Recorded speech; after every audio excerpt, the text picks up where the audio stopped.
You're listening to the Biz Babes with Soul podcast with your host, Melody Spencer. This is episode 13.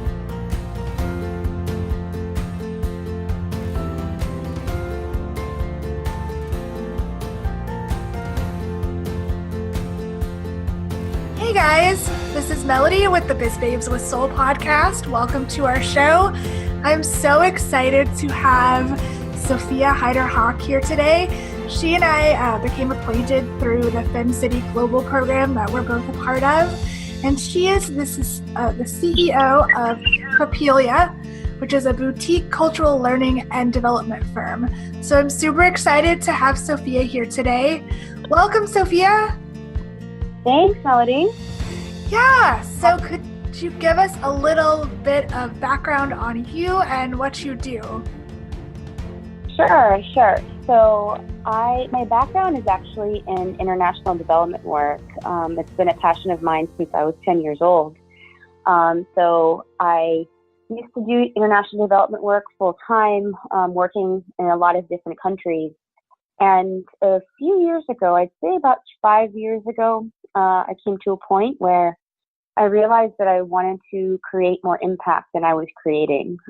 It seemed like I was always really passionate about making an impact in the world, and I wasn't doing that with the job that I had.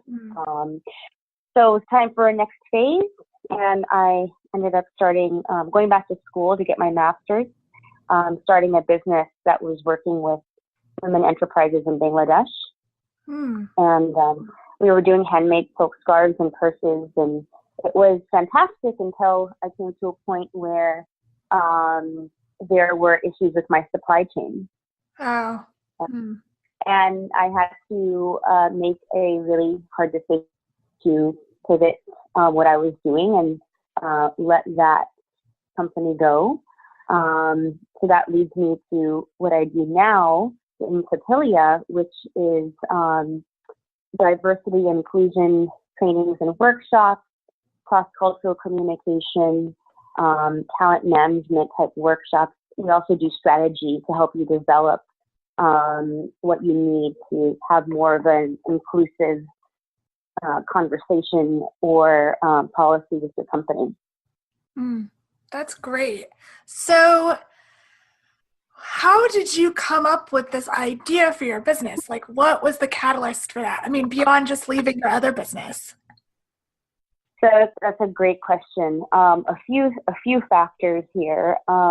One, the most immediate was I was going to Argentina for a friend of mine's wedding, and I was looking for an app that could help me pack in a way that was culturally appropriate, give me some cultural tips, and give me some shopping advice before leaving. And there wasn't an app for that.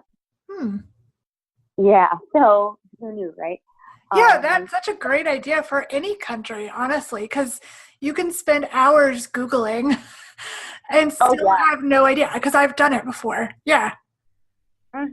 Exactly. And there still isn't an app for that. So I ended up, pitching this idea at a women's startup weekend in Raleigh, North Carolina, when I used to live there.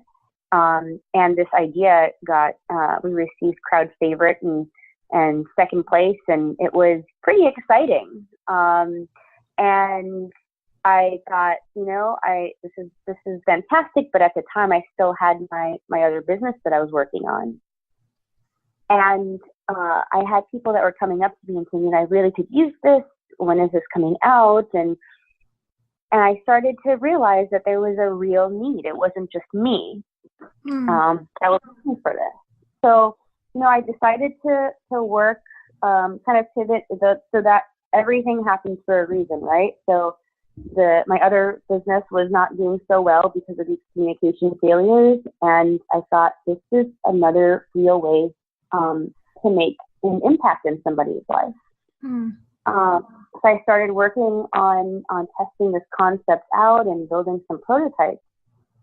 But I started to realize that while this idea was a really good one, it wasn't still the passion that I had, because I'm not a developer.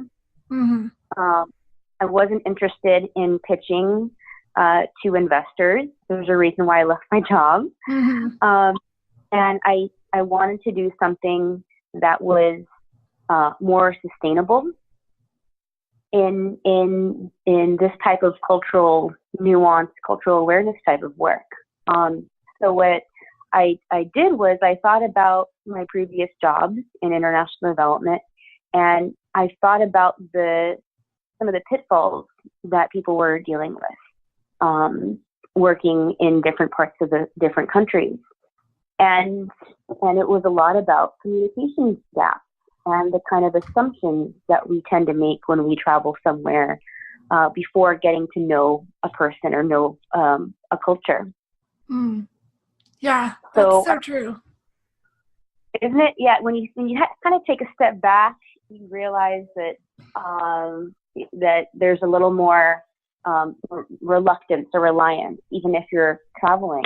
And so Papilia was a culmination of the things that I learned when I was working in these different countries, and then also that app kind of the idea that I had.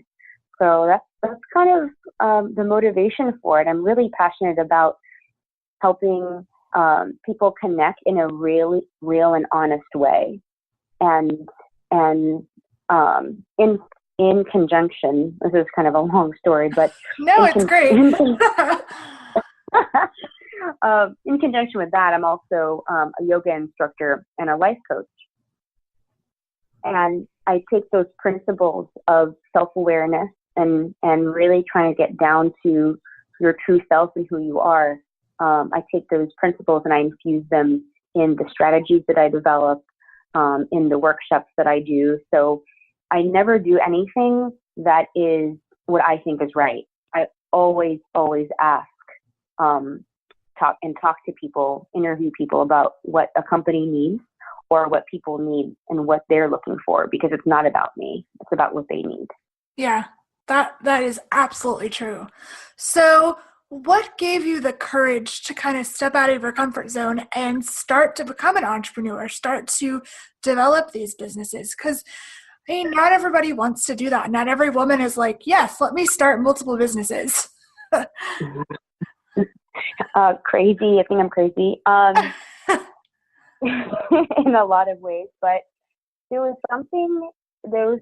had an intuition 5 years ago or so, and I kept on thinking to myself when I used to be in my previous job, while it was a great secure job, I was so unfulfilled because I knew in my heart that I had a lot of potential to do something else. And I thought, you know what, if I don't try this, that's going to be my one regret. Mm. And I didn't want to have any regrets. So I thought, you know, what do I have to lose? Really? Nothing. Mm. Yeah, that's so true. So how did you kind of convince yourself to kind of take that leap off that edge and just say, okay, I'm doing it? It was planned. It was not on a whim. That would be scarier. I actually had been thinking about it for quite a long time, but I had planned for it. I've been saving money, and I had made sure that I had a cushion of at least a year where I could, finance my mortgage and make sure that I was being able to eat. So it was planned, but I also thought about some different options that I could exercise as I was trying to make this leap. So I definitely did my homework the best way I could. And I started talking to different people about my idea while I was still working. So I wasn't starting from scratch right when I quit my job. Mm-hmm. Yeah, that's good. Yeah, I feel like I hear so many different stories, and it sounds like you definitely had it kind of planned out, which is great. Not everybody does that. Some people just kind of leap. I mean, I kind of just leapt and hoped that I wouldn't. wouldn't crash and burn. And I didn't, but a lot of people don't do that. But I kind of think your path is the better path to have it planned out. If I could go back 6 years, I would have planned mine out a bit more. Everyone's different, though. Everyone's different. Yeah, because it's funny. I'm definitely a planner, so I'm really surprised that I actually just took that leap and didn't have a whole plan set out in front of me. That's very unlike me. So in terms of obstacles, what obstacles have you faced as an entrepreneur, and how have you overcome those? Oh, there's so many obstacles. I know, choose just one. I'll think of, I have two that come to mind right now. Is one obstacle is myself and me getting in the way of doing what I want to do. I think as entrepreneurs in general, we're in our head a lot, and we're our own barrier. So I think of an idea, I think about the amount of time I have in the day, how to make sure that I can schedule whatever I need to schedule between emails and meetings and, finding new business and marketing and all these things. And sometimes I tend to let all those things bog me down when what I just need to do is do it, take action. And so it's struggling with being in the present moment and taking action versus planning. So I'd say that's one of my obstacles. The next one that's the most immediate is that I am 25 weeks pregnant right now, and really trying to think through what my plan is going to be, how long I'm going to maternity before I return. I think an interesting perception is that people have is that when you have your own business, you have flexibility, so you can do whatever you want, which in some cases is true, but there's also so much more accountability because you're working for yourself, and if it's not you, who else is going to do the job? Exactly. Exactly. I feel like so many people are like, oh, you can just take the day off, or you can just, go have lunch. And I'm like, no, I have meetings. I have, calls scheduled. I have things I have to get done for clients. And I take it seriously. It's my full-time job. But people just think I just sit around and do whatever. Oh, same with me. When I first had left my job, it was the same. It's like, well, you can go to the park any day you want. Oh, but you can take the day off. I'm like, no, I really can't. I have to work, and I want to work. Yeah, that's the thing I think that sets us apart from other people, is that entrepreneurs, we actually love what we do. We wouldn't have started our businesses if our heart and soul weren't in it. So I actually love working. I love doing this podcast. I love working with my clients. Like, it's what gets me up in the morning, and you kind of have to have that fire in your belly to keep you going when you have those tough days, like you talked about, when you encounter those obstacles with yourself. Definitely. And I always try and have a daily mantra that I look at, or a reminder that I have in my notebook when days get really hard, because sometimes you just need it. You just need that little reminder that says you can do this, or why did you do this in the first place? And it's that reminder of the passion that you started this business with. Yeah, absolutely. So do you have any sort of morning practice or routine that keeps you going? Like, do you journal? Do you do affirmations? I know you just said you do mantras, but do you have anything else that you do that kind of helps put you in the right frame of mind to start your day? I do. It's, I meditate in the morning, and I have at least, depending on how much time I have, I at least do that for 5 to 10 minutes of just nice silence and breath work. And I repeat some of my little mantras to myself.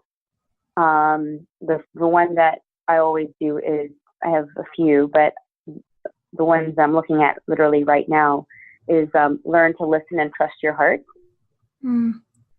And then I have, I always say, be yourself, let it go, love yourself, and speak your truth. I love that. Speak your truth. That's so needed for not just entrepreneurs, but for everyone. Like, we just need to speak from our hearts because that's going to connect with people. Mm-hmm. I love that. It's what gets me going. You can use it. Go ahead. Take All it. right. I'll take it. That's great. So in terms of how you perceive yourself and you work through that, I know you said that yourself is your biggest obstacle. Besides doing your morning practice, how do you kind of get through that obstacle of dealing with your own head and getting out of that negative space that you can sometimes create as an entrepreneur? Mm-hmm. Great question. I try to talk it through with my husband sometimes, and try to bring him in the conversation in terms of, so there's some empathy involved. Yeah. Because I've told him this before, is that if we're a team, then you need to know what's going on in my head, and it's not always going to be fantastic. So I try to make sure that he knows what's going on, so he knows how to best support me. And then what really has helped also are having these conversations with other Fem City members on other women who are going through the same issues that we all are, but we just don't talk about it. So I think this is a great platform as well. So it's building that support group, that tribe that is there for each other. That's a good resource. Yeah, that's so true. So ladies out there, find your tribe. If it's online, if it's in a Facebook group, if it's in a FemCity group, if it's, just your friends, like find people that are going to support you and lift you up and say, hell yes, like we are going to be your team, because you really can't do it alone. You can, but it's going to be a lot harder. Mm-hmm. So much harder. It's so true, and it's just not worth it. Like, why go it alone when you can have a community to support you? Yeah, absolutely. So what would be one piece of advice that you would give to a lady listening who might be just starting out in her business or considering starting her own business? Like, what piece of life or business advice would you give her? I would give her advice I would actually have her ask herself, or maybe, I'm a big journaler, so maybe have her write down why she wants to start this business, what her passion is, so she can write it down and she can have it as a reminder for when times are tough. But to really think hard about what you're doing and what's driving you. And the big question is, what would happen if you'd fail? And if you can answer that question and say, you know what, it doesn't matter if I fail, I still want to do this because I will still thrive. That's very telling right there. That tells you that you have the passion, that you have the drive, and the motivation to be fearless. Yeah, that's so true. You really have to be okay with falling on your face and picking yourself up over and over again, because not everything is going to be successful and amazing. And yeah, I feel like I've done that a million times. And you definitely have to have that tenacity to just say, okay, I'm going to get back up. I'm going to do it, because not everybody is cut out to do that. And the littlest things can make you, at least for me, can make me just discouraged. Like, even website stuff makes me discouraged sometimes. I'm like, I thought I knew how to do that. Apparently I don't, and it takes me much longer. But it's the little things, and that you have to realize that you have to do the admin type of work to thrive in the technical kind of work that you like to do. So a lot of different hats, and you just have to be prepared to wear all those hats. And also, I believe there is value in delegating and letting people who have a different zone of genius than you take over those tasks that you hate. Because so many of us think that we are superwoman and we can literally do every single thing. But I used to be that person, but now I'm like, nope, I hate doing this. I'm going to give you this. Nope, I'm not an accountant. Please take this over. You know, all those little things. If you have the time or the money, invest in those experts, because it will come back into your business tenfold, because you will be so free energetically and just in time from not doing those little tasks to actually focus on what you are good at. That is so true. That is so true. And being honest with what you're not good at. Like with this business that I started in DC, I had a lawyer figure out the structure, because I knew even if I tried it, there would be something in the back of my mind that would say, you know what, did I do this correctly? And it's not worth it. Same thing with an accountant. I know. Yeah, I'm fine with numbers, but I'm not that great. with understanding. So you're so right.